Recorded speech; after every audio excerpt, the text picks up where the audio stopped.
నిజంగా మనం కోరిన కోరికలు తీర్చి ఇరుక్కుపోతాం. మనం కొడుకో కూతురుకో పెళ్ళి అవ్వలేదండి, పెళ్ళి అయ్యేలా చేయి అని రామలింగేశ్వర స్వామికి మొక్కామనుకోండి, పెళ్ళి అవుతుంది. ఒక రాక్షసు వస్తుంది, చచ్చిపోతుంది, అత్తగారు మావగారు పడలే. వీడు ఎక్కడి నుంచి అంటాడు, ఇక్కడ నాకు ఈ దిక్కుమాలిన పెళ్ళి కూడా చేశారు, చచ్చిపోతున్నాం ఇక్కడ. అప్పుడు మనమే అనుకుంటా, పెళ్లి కాకముందే సుఖంగా ఉన్నాడు ఏమిటో అనుకుంటా. మరి ఎందుకు మొక్కావు? ఇప్పుడేం మొక్కుతావు? గుడి చుట్టూ తిరిగి మళ్ళీ ఇంకేం కోరినా బాగుండదు కదా పెళ్ళయ్యాక. మరి కోరకుండా ఉండాలి. అంచేది ఏది కోరినా మంచిది. పిల్లలు కావాలంటే వాళ్ళు మంచి వాళ్ళు అవద్దా, వాళ్ళకి చదువు బాగా రావద్దా, అన్నీ ఉన్నాయి. ఇవన్నీ ఎక్కడ కోరతావు? ఇక్కడ ఇంత పొడుగు చుట్టా హిరణ్యకశిపుడు ఇంత చుట్ట ఇస్తావా? మనం పిచ్చితనం అంటే అదే. దేవుడి దగ్గర నిలబడి ఏమీ కోరకూడదు. దేవుడు చాలా తెలివైన వాడు.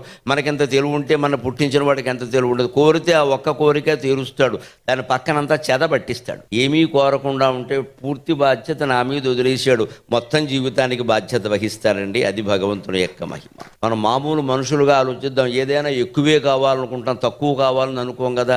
మొత్తం జీవితానికి బాధ్యత వహించడం కావాలా, ఈ చిన్న చిన్న కోరికలు తీర్చడం కావాలా?